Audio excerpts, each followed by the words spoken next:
Assalamualaikum warahmatullahi wabarakatuh.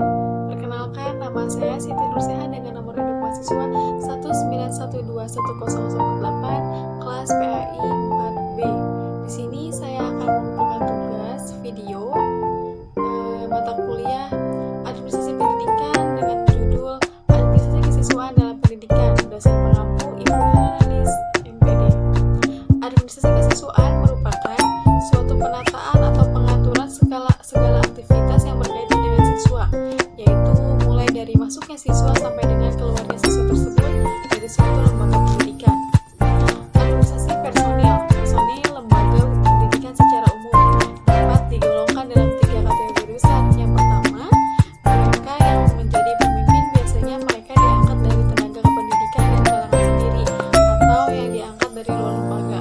Yang kedua, mereka diangkat untuk memenuhi kebutuhan tenaga adiktif dengan fasilitas, hak, dan kewajiban tertentu.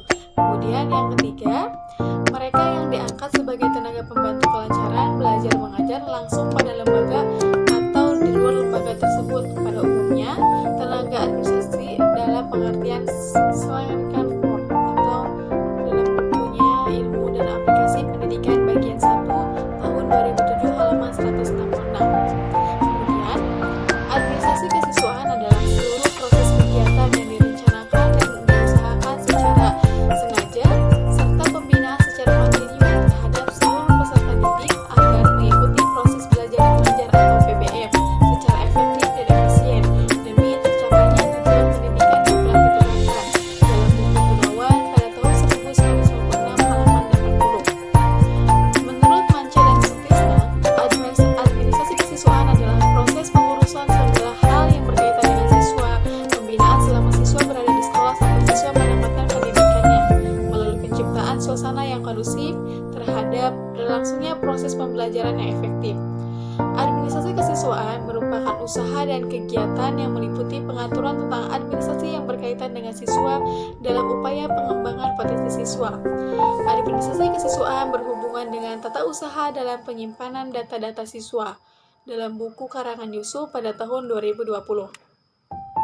Kemudian, administrasi kesiswaan adalah usaha dan kegiatan yang meliputi pengaturan tentang administrasi yang berkaitan dengan siswa dalam upaya mengembangkan potensi siswa. Administrasi bidang kesiswaan mencakup ruang lingkup pencatatan data dan pelaporan, ditinjau dari segi pembinaan maupun segi penerbitan administrasi. Masalah pencatatan data dan pelaporan ini sangat penting. Keduanya sama penting dan saling berkaitan, dan untuk itu perlu disediakan format-format untuk menunjang pencatatan dan pelaporan tersebut dalam buku Afriansa pada tahun 2019.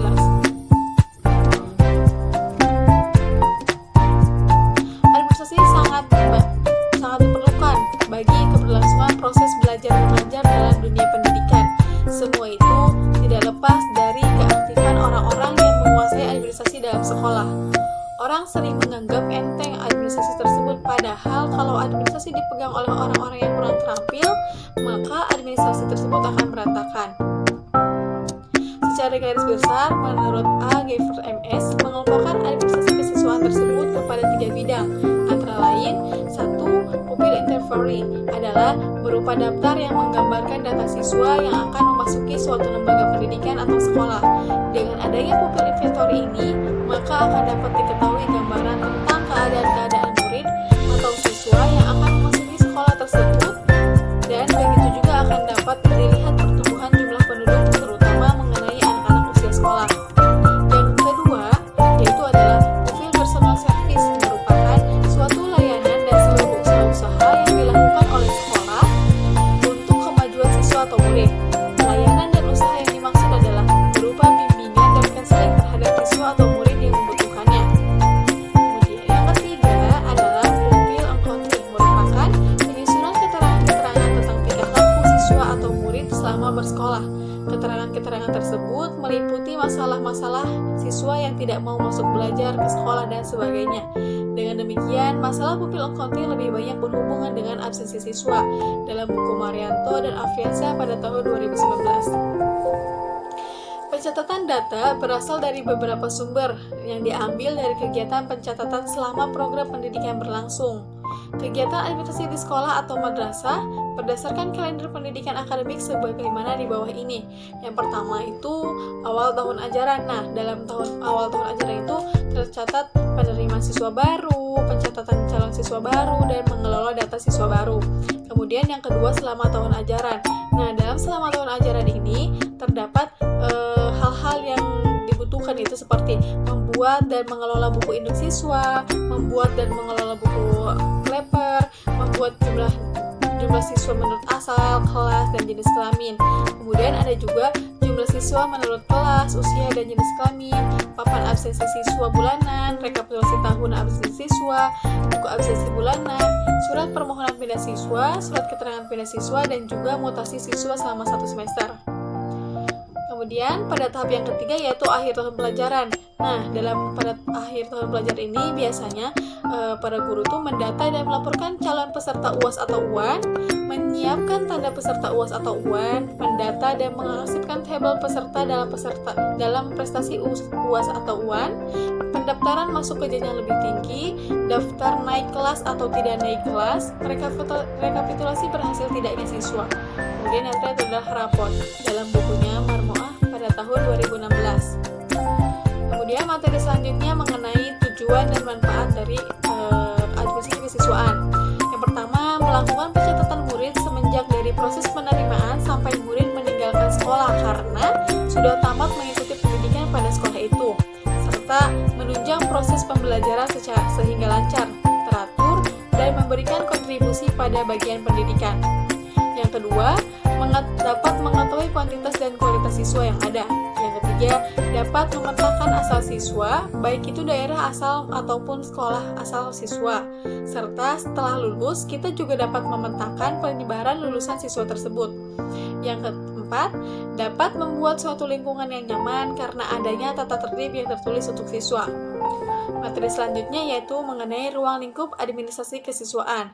Administrasi pendidikan merupakan kegiatan-kegiatan yang pencatatan siswa atau peserta didik, mulai dari siswa mulai masuk sekolah hingga siswa meninggalkan sekolah karena lulus atau alasan yang lainnya.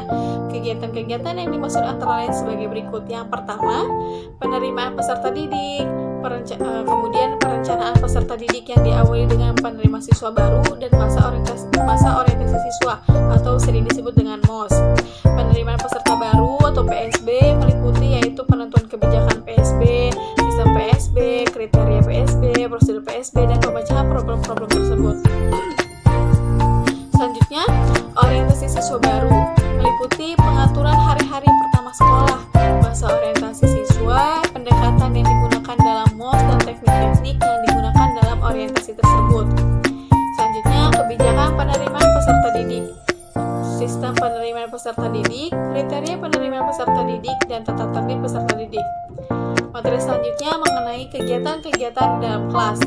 Nah, kegiatan dalam kelas ini materi selanjutnya yaitu kegiatan-kegiatan di dalam kelas. Yang pertama, mengatur kehadiran siswa. Keberhasilan siswa dalam belajar bukan saja ditentukan oleh kemampuan intelektual siswa, tetapi juga oleh ketekunan siswa dalam mengikuti setiap kegiatan belajar sekolah. Oleh karena itu, ketekunan siswa dalam mengikuti kegiatan pelajaran ditentukan oleh kehadiran siswa. Maka masalah kehadiran perlu mendapat perhatian yang serius dari sekolah. Adapun kegiatan-kegiatan lainnya dalam administrasi kesiswaan salah satunya mengatur kegiatan orientasi siswa baru. Kemudian materi selanjutnya yaitu pelayanan perpustakaan. Yang pertama dari fasilitas perpustakaan terlebih dahulu ya, seperti buku. Nah, bagaimana bisa mendapatkan buku yaitu dengan cara membeli, menukar, sumbangan, atau pembelian buku perpustakaan. Kemudian yang selanjutnya itu proses pencatatan identitas buku. Pemberian identitas buku itu dari siapa, pemberian katalog itu dari siapa, dan penyusunan buku dalam rak disusun sesuai dengan materinya atau sejenis gitu. Kemudian materi selanjutnya itu adalah gedung perpustakaan, yaitu terdapat pada ruang buku, ruang referensi, dan ruang kantor. Nah, yang ketiga, pelayanan terhadap pinjaman dan tata tertib perpustakaan. Pelayanan terhadap peminjam, tata tertib perpustakaan, kewajiban para pengunjung pada buku MPD dan MPB 2019. Kemudian unit layanan bimbingan dan konseling. Pemberian bimbingan belajar itu hendaknya diberikan oleh tenaga-tenaga yang profesional yang memang dipersiapkan untuk melakukan tugas pemberian bimbingan atau petugas BK. Namun karena keadaan yang masih belum memungkinkan untuk menyediakan tenaga BK secara khusus, maka biasanya sekolah melimpahkan tugas pemberian bimbingan pada wali kelas dan dibantu oleh guru-guru bidang studi pada buku MPD dan MPD pada tahun 2019.